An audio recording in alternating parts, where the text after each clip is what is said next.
Hello friends, let us now learn some important points about nasopharyngeal carcinoma. So one important thing in nasopharyngeal carcinoma is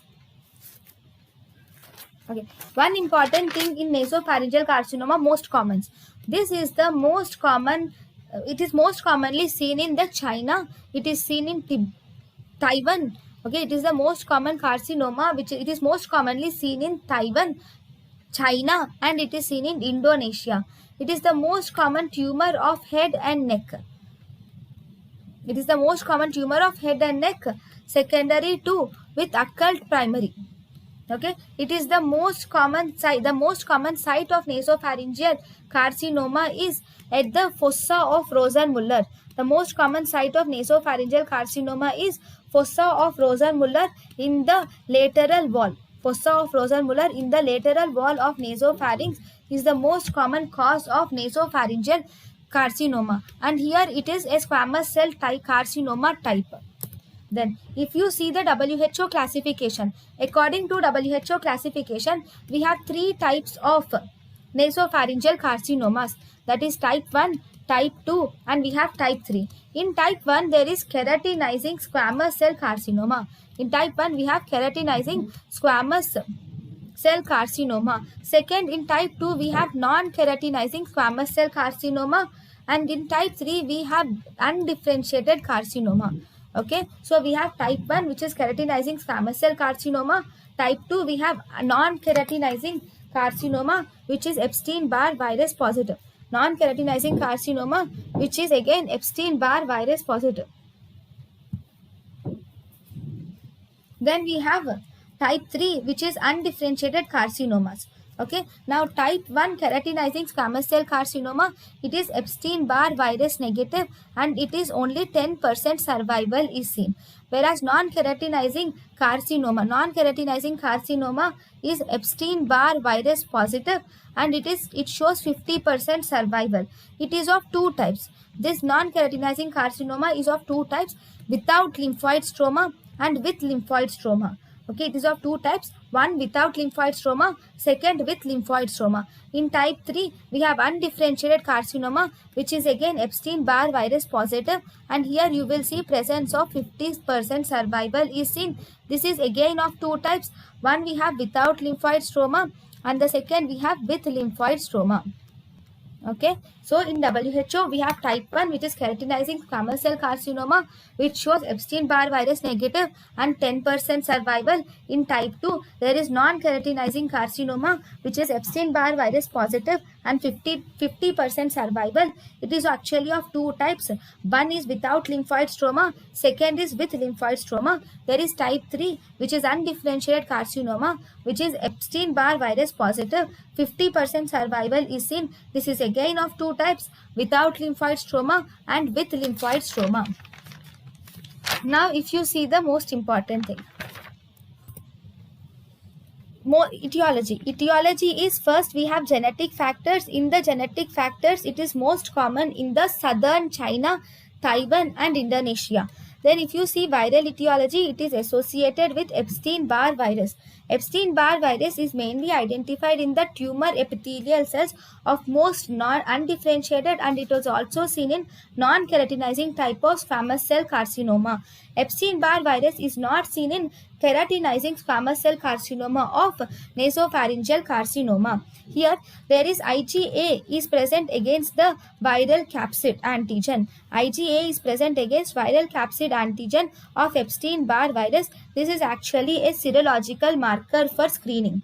Then if you see environmental, in the environmental, the environmental factors are mainly due to the burning of incense or wood, smoking of tobacco, opium, air pollution, nitrosamines from dry salted fish, and vitamin C deficient diet. So burning of incense, wood, or smoking of tobacco, opium, air pollution, and nitrosamines from dry salted fish and vitamin C deficiency. All these are main etiological features. Now, if you see spread of the tumor is spreads from, so if the tumor, see here, the tumor is again present in nasopharyngeal, in the fossa of Rosenmuller in the lateral wall of the nasopharynx. I cannot draw lateral wall of the nasopharynx, so think that the tumor is in the lateral wall of the nasopharynx somewhere here. Okay, now this tumor, if it spreads into the nose and the nasal obstruction, nose, it will cause nasal obstruction. Okay, the tumor can spread into the nose. If it spreads to the nose, it causes unilateral nasal obstruction, epistaxis, and rhinolaria clausa.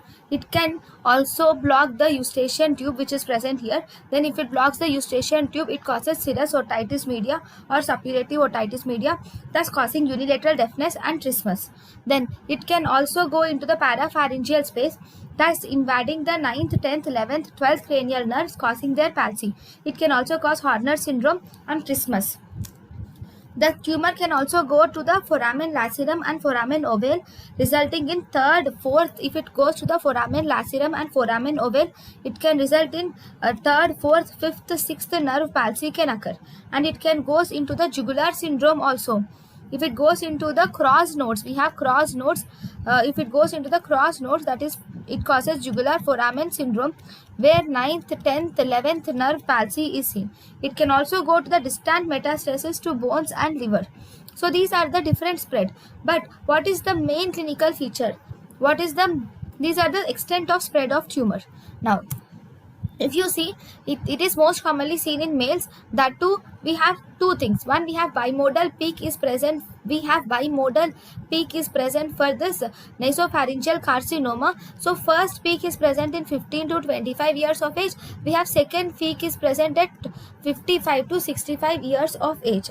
So there is an upper neck swelling because of cervical lymphadenopathy, as nasopharynx is richly supplied by lymphatics. So the patient mainly presents with upper neck swelling because of cervical lymphadenopathy. Then this swelling is unilaterally seen more than bilateral, and the most common lymph node involved is jugulodigastric lymph node is involved, and this is the most common lymph node. If you were asked what is the most common lymph node involved in nasopharyngeal carcinoma, it is jugulodigastric lymph node. If you are asked about the earliest lymph node involved in nasopharyngeal carcinoma, it is actually retropharyngeal lymph node is the earliest lymph node involved in nasopharyngeal carcinoma. This retropharyngeal lymph node is also called as node of Rouvier. Okay, then I have said lots of nerve palsies, right? But what is, if you were asked what is the most common nerve palsy that is seen, it is 5th nerve palsy is more common, followed by 6th. But most common multiple nerve palsies, if you were asked, most common multiple nerve palsies is 9th and 10th. Most common nerve palsy is 5th, followed by 6th. If you were asked what is the most common multiple nerve palsies, it is 9th and 10th are multiple nerve palsies. We have a triad in nasopharyngeal carcinoma, which is called as Trotter's triad. There is Trotter's triad, or also called as sinus of Morgagni syndrome. In Trotter's triad or sinus of Morgagni syndrome, there will be conductive hearing loss, and you also see ipsilateral temporoparietal neuralgia. You will see ipsilateral temporoparietal neuralgia. There will be conductive hearing loss. There will be ipsilateral temporoparietal neuralgia due to the 5th cranial nerve, and there will be also palatal paralysis will also be seen. Why palatal paralysis? Because of 9th cranial nerve. So what is Trotter's triad or sinus of Morgagni syndrome? Here the patient develops conductive deafness. Here the patient mainly develops conductive deafness, and the conductive deafness develops, and then he develops ipsilateral temporoparietal neuralgia involving the 5th cranial nerve, and he develops palatal palsy involving the 9th cranial nerve. And if you were asked what is the most common site for occult primary cancer, what is the most common site of clinically occult primary cancer of neck, of tonsillar fossa, tongue base, or pyriform sinus, or nasopharynx to metastasize is, it is in the neck. Then the diagnosis. So if you see the diagnosis, examination of the post-nasal space should be done by a nasopharyngoscope or nasopharyngeal mirror can be done. Okay, so you can examine the postnasal space and then you can do a biopsy. So biopsy is actually the first necessary investigation for nasopharyngeal carcinoma. Then if you see the imaging investigations, radiological investigations is we can do MRI with gadolinium and fat suppression can be done. You can do MRI with gadolinium and fat suppression is also done in a case with nasopharyngeal carcinoma. Then, if you see the treatment of choice for this nasopharyngeal carcinoma is we can do irradiation is the treatment of choice. In the irradiation, we do external beam radiotherapy is done, and also we do intensity modulated radiotherapy is preferred. Among this external beam radiotherapy and intensity modulated radiotherapy, intensity modulated radiotherapy is preferred as it allows the higher dose to be delivered. Okay, intensity modulated radiotherapy is preferred because it allows higher dose to be delivered. Then if you were asked about the stage 1 and stage 2 treatment is by radiotherapy alone. For stage 3 and stage 4 we do chemoradiation. For stage 1 and stage 2 we do radiotherapy alone, but stage 3 and stage 4 we do chemoradiation. Radical neck dissection can also be done for persistent lymph nodes. Radical neck dissection is done mainly for the persistent nodes. We do radical neck dissection. Then what is the prognosis? The prognosis is poor prognosis is seen in nasopharyngeal carcinoma. Then if you see the complications are most common complication is because of the radiotherapy there will be xerostomia or dry mouth is seen, and you see presence of mucositis or altered taste sensation is seen, or there will be dental caries are seen in the patient. Then you see radiation otitis media with effusion and rhinosinusitis is seen, and there is also radionecrosis of the skull bone is a complication, and radiation myelitis can also occur, and optic atrophy can occur. So if we see the complications, one, there will be xerostomia of the radiotherapy is the most common. Then mucositis or altered taste sensation is seen.